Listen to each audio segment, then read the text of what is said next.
নমস্কার, আমি অ্যাস্ট্রোলজার শ্রী অরিজিৎ। আজকে আপনাদেরকে বলবো 11 এপ্রিল শনিবার দিনটি আপনার কেমন যাবে।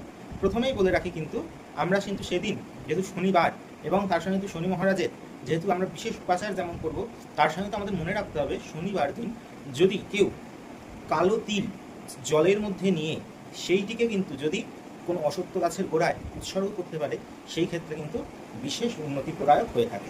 সেই জন্য বলবো যারা যারা শনির যে বিশেষ করে মেষ রাশি, মীন রাশি এবং কুম্ভ রাশি যে সমস্ত জাতক জাতিকারা আছেন, যারা এই সাড়ে সাতির প্রকোপে জীবন যেন একটা স্তব্ধ হয়ে গেছে, তারা এই উপাচার যেমন করবেন। সিংহ রাশি যে সমস্ত জাতক জাতিকারা আছেন, ধনু রাশি যে সমস্ত জাতক জাতিকারা আছেন, তারা অবশ্যই কিন্তু এই উপাচারটি করবেন। আর কি বলবো, যারা যারা চাইছেন সম্পূর্ণ বিনামূল্যে ফ্রি কনসালটেন্সি করাতে শ্রী অরিজিতের সঙ্গে, অবশ্যই আপনারা জানেন শ্রী অরিজিতের বিচার মানে পুঙ্খানুপুঙ্খ বিচার, এবং সেই বিচার কিন্তু আপনারা পেয়ে যাচ্ছেন সম্পূর্ণ বিনামূল্যে। একটি টাকাও একটি পয়সাও আপনার লাগছে না। সেই জন্য একটুখানি আপনারা আমাদের যে বুকিং নাম্বার অবশ্যই যোগাযোগ করুন।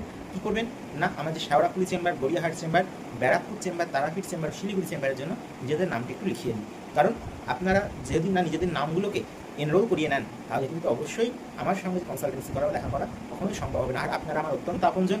এই অল্প সময়ের মধ্যে আপনাদের আপনজন হয়ে উঠতে পেরে আমি সত্যি আপনাদের কাছে কৃতজ্ঞ। আপনাদের এতই ভালোবাসা, এইভাবেই কিন্তু ফেসবুক আমার ফলোয়ার যেমন দিন দিন বৃদ্ধি পাচ্ছে, তার সঙ্গে অবশ্যই বলবো ইউটিউবে আলোক দিশা চ্যানেলও এগিয়ে যাচ্ছে।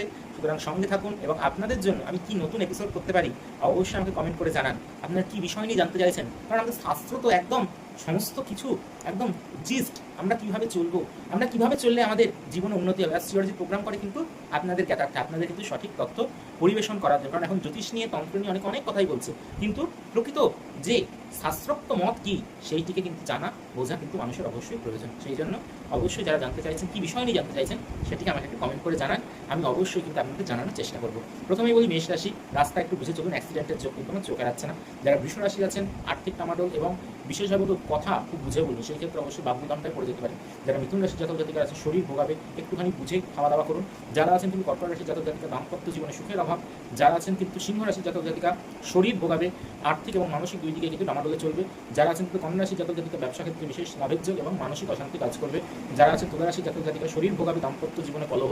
যারা আছেন বৃশ্চিক রাশির জাতক জাতিকা, শরীর ভোগাবে, প্রেশার বেড়ে যেতে পারে, ব্যবসা ক্ষেত্রে কিন্তু ঋণ নিতে আর উৎপন্ন হতে পারে। যারা আছেন ধনু রাশির জাতক জাতিকা, শরীর ভোগাবে, কর্মক্ষেত্রে কিন্তু ঝৈঝঞ্ঝাটের মতো করবেন।